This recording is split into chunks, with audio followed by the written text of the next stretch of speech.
será que foi a melhor partida do Messi em Copas do Mundo? Porque ele já jogou 5, vai jogar a sexta, chegou em 2 finais e foi campeão uma vez, inclusive fazendo 2 gols na decisão. Poderia falar desse, mas falando de um em específico que me marcou, seria um antes, na semifinal contra a Croácia. Talvez foi naquele momento que eu percebi que, realmente o Messi ia ganhar a Copa. Os croatas tinham acabado de eliminar a gente, estávamos torcendo para que isso continuasse, mas não rolou. Show da Argentina 3-0. Messi fez o primeiro gol de pênalti numa porrada, aí o Álvares fez o segundo, e o terceiro é sacanagem o que o Messi faz. Sai bailando pra cima do Gvardiol, desde o meio campo praticamente, faz parecer muito fácil dar uma assistência que coloca a Argentina na final da Copa. Uma partidaça de um gênio que desmontou a Croácia, e eu escolhi essa pro Messi justamente porque na final teve um outro cara com um protagonismo muito grande, o Mbappé. Por isso hoje vamos tentar elencar as 10 maiores atuações da história das Copas do Mundo, e essa do Messi não conta, tá? Foi só pra levantar o questionamento. Em 10º lugar, a atuação do Cruyff contra a Argentina. Antes disso, a ordem fui eu que escolhi, e se você discorda comigo, deixa o seu ranking nos comentários. O cálculo para escolher cada posição foi baseado em 3 tópicos: os números, sejam eles de gols e assistências ou da atuação em si mesmo, a importância da partida, uma final vale bem mais que um jogo de fase de grupos, por exemplo, e a relevância histórica, o quanto esse jogo ficou lembrado. Vamos falar desse Holanda e Argentina agora, vai. Ele fica em 10º na nossa lista porque o Cruyff é um personagem muito grande, é um cara muito importante para a história do futebol, mas nesse jogo não é tanto só sobre ele, e sim também sobre a Holanda. O ano foi 1974, a grande Copa que ficou marcada pelo carrossel holandês, que era um time que trocava de posições, aplicando o futebol total, e o grande jogo, a grande partida, foi essa contra a Argentina. E os hermanos não tinham um time ruim, tá? Era um jogo que poderia ser equilibrado. A Copa nessa época tinha um formato diferente, primeiro tinha fase de grupos normal, depois tinha mais uma fase de grupos, e foi nessa segunda fase de grupos que esse jogo rolou. A história da partida é um massacre. O nosso Cruyff aparece tanto no começo para fazer o gol aos 10 minutos, quanto na assistência que ele dá pro terceiro, até o 4º gol que ele faz para fechar o jogo nos acréscimos. Mas acima disso, o volume de jogo da Holanda era muito acima do da Argentina. E o futebol do Cruyff chega a ser poético, uma das maiores seleções da história a não ganhar uma Copa e um dos melhores craques a não ganhar uma Copa também. Se você for ver os outros jogos dessa fase, a Holanda tratorou todo mundo, ganhou da Alemanha Oriental, ganhou do nosso Brasil, só que na final chegou contra a Alemanha Ocidental e perdeu. Complicado. Mas aquela geração talvez marcou a mais até que a campeã, porque era um estilo muito único, revolucionário e com um jogador principal que destoava demais, e foi um dos maiores da história do esporte. Talvez a única revolução que se compare seja esse início de dinizismo no Corinthians. Vamos pro próximo.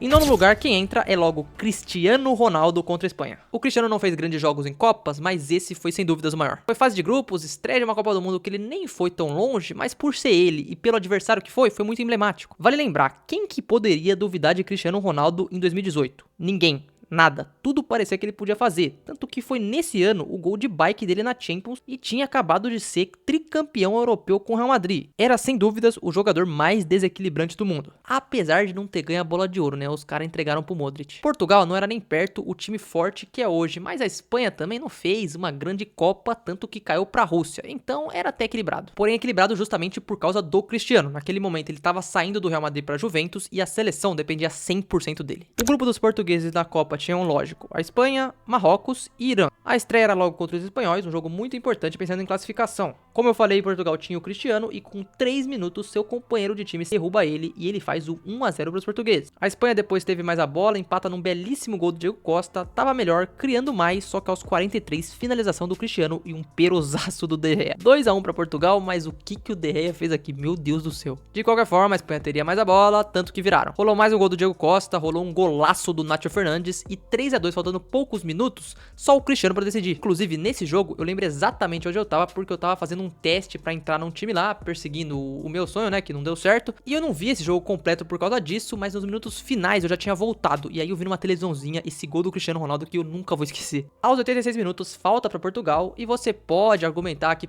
até aqui ele fez um gol de pênalti e outro que foi uma falha do goleiro, até que ele faz esse gol aí. Uma falta perfeita, uma batida impressionante que empata o jogo 3-3 numa estreia de Copa do Mundo contra a Espanha. O jogador de 33 anos, mais uma vez, impressionou. Cristiano Ronaldo, jogador que nunca se pode menosprezar, e mais uma vez, ele provou isso. Spoiler, eu passei naquele teste lá, viu? Mas vamos pro próximo jogo. 8º lugar, Salenko no 6-1 da Rússia no Camarões. Tá, esse é o cara mais desconhecido dessa lista, mas ele vai entrar justamente porque ele extrapolou o critério dos números. Não é um jogo tão emblemático na história das Copas, mas em questões de gols em uma única partida, ninguém nunca fez mais que ele, então ele tem que entrar. Foram um absurdo 5 gols em um jogo na Copa de 94, impressionante, não tem nem como dar menos de nota 10 pra essa atuação. É gigante, um recorde que é muito difícil de ser batido. Na verdade, eu não sei, agora que a Copa tem países como Cubatão é em Santos. Enfim, o que eu quis dizer é que agora com Haiti, com Curaçao, é mais provável que alguém consiga bater esse recorde, mas ainda é muito difícil e 5 gols numa Copa do Mundo tem que entrar nessa lista. Na Copa de Romário, Baggio, Bebeto e companhia, o artilheiro foi o Stoichkov e o Salenko, ambos com 6 gols. Mas o russo fez 5 em uma só, uma das maiores atuações da história das Copas. Nesse caso, os gols permitiram que ele ficasse marcado, mas no próximo da nossa lista, nem gol ele fez. Estamos falando de Zidane contra o Brasil em 2006, que encaixa na 7ª posição. De novo, não fez gol, foi 1-0, mas pelo que valia aquele jogo e pelo que ficou marcado o recital do Zidane em Copa do Mundo, tinha que entrar. Quartas de final contra o Brasil, com aquela geração que não deu certo, mas enorme, era um dos times mais recheados de craques na história do futebol, e o Zidane colocou no bolso o meio-campo inteiro. Uma atuação de maestro, de controle total, de um cima tecnicamente, que podia desequilibrar mesmo contra outros jogadores gigantes do outro lado. Fiquei em dúvida entre esse jogo e a final que o Zidane fez 2 gols no Brasil de cabeça, mas eu acho que esse aqui é até mais emblemático. Porque beleza, no outro ele foi campeão, mas o que ficou mais marcado foi a convulsão do Ronaldo. Aqui, o que ele fez, a qualidade técnica que ele teve foi muito maior. Em 2006 a França chegaria até a final, o Zidane ficaria marcado pela cabeçada e o cara é tão diferenciado que a última partida dele foi uma final de Copa do Mundo. Entre os últimos jogos da sua carreira, ele destruiu com a seleção brasileira, um jogo perfeito dele, um dos maiores jogadores da história das Copas, sem dúvidas. E o Brasil gosta de ter um carrasco também, né? O próximo da nossa lista tem que ser Paolo Rossi contra o Brasil em 1982. Eu citei que a geração 2006 era recheada de craques e não funcionou, e 82 era recheada de craques e era pra ter funcionado. O Brasil aqui jogava demais, tinha Zico, Sócrates, Toninho Cerezo, Falcão e vinha brilhando no Mundial até aquele jogo. Algumas goleadas e um futebol que há anos não se via, parecia certo que aquela Copa era do Brasil. O melhor time era o Brasil. A gente voltou para aquele formato de 2 fases de grupos aqui.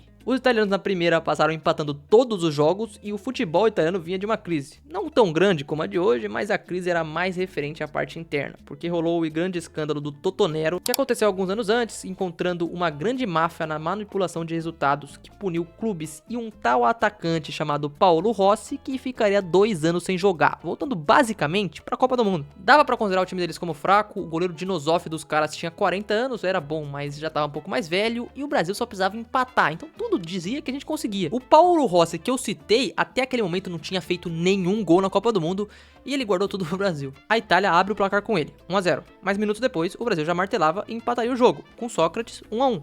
A gente seguia melhor, era o melhor time, só que teve a falha do Toninho Cerezo. Paulo Rossi roubou a bola, saiu na arrancada e colocou a Itália na frente. De novo, 2-1. O negócio era que o Brasil era tão bom que ia conseguir empatar de novo. Falcão já no segundo tempo faz o 2-2. O Brasil iria se classificar, o Futebol Arte estava vencendo, até que perto dos 30 minutos, bola na área e terceiro gol de Paulo Rossi. Hat-trick numa das melhores seleções brasileiras da história, de um cara polêmico que surgiu do nada. Classificou a Itália, que seria campeã daquele Mundial, e esse jogo é tão emblemático que para muitos que viram é a derrota mais triste do Brasil em Copas e ficou conhecida como a tragédia do Sarriá. 6º lugar pro Paulo Rossi. Vamos voltar mais pro passado, vai ter muito cara histórico que eu preciso citar. 5º lugar, Eusébio contra a Coreia do Norte, quartas de final da Copa do Mundo de 1966. Parece ser um jogo meio aleatório, né? Mas a história dele é inacreditável. Portugal tinha tirado o Pelé daquela Copa, mas contra os coreanos estava perdendo de 3-0 com 25 minutos de jogo. Basicamente estava morto, só que quem carregava aquele time, assim como o Cristiano nos últimos 20 anos, naquela época era o Eusébio. Primeiro fez o gol que recolocou Portugal na partida, ainda no primeiro tempo,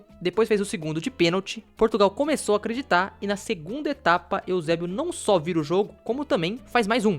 4 gols em uma quartas de final de Copa do Mundo, com José Augusto ainda fazendo o quinto. Virada histórica, Portugal 5-3 na Coreia do Norte. Talvez é uma das menos lembradas, mas pelo contexto é uma partida gigantesca, porque o cara faz uma virada de 3-0 para 5-3 e ele faz 4 gols nisso. Eusébio terminaria como artilheiro do torneio, com 9 gols no total, levando Portugal a uma campanha histórica, terminando em terceiro lugar. O Pantera Negra era embaçado. Acho que esse time de hoje, em 2026, é a melhor geração dos caras, então pode ser que eles vão melhor que esse time do Eusébio, chegando na final ou até sendo campeão, não sei. Porém, eu acho difícil alguém repetir esse nível de atuação do Eusébio e a gente já vai continuar falando do nosso top 4, mas antes eu vou parar aqui para pedir pra você deixar o seu like e se inscrever aqui no canal. Toda semana a partir de agora vai ter conteúdo de Copa do Mundo, então começa a me seguir para você não perder nenhum. Agora a gente vai começar a falar de caras que deitaram em finais, começando com o da Inglaterra. Quarto lugar, Geoff Hurst contra a Alemanha na final da mesma Copa de 1966. Final de Copa do Mundo em casa, Wembley lotado, Inglaterra buscando seu primeiro título, o jogo foi equilibrado, tenso, digno de uma final mesmo.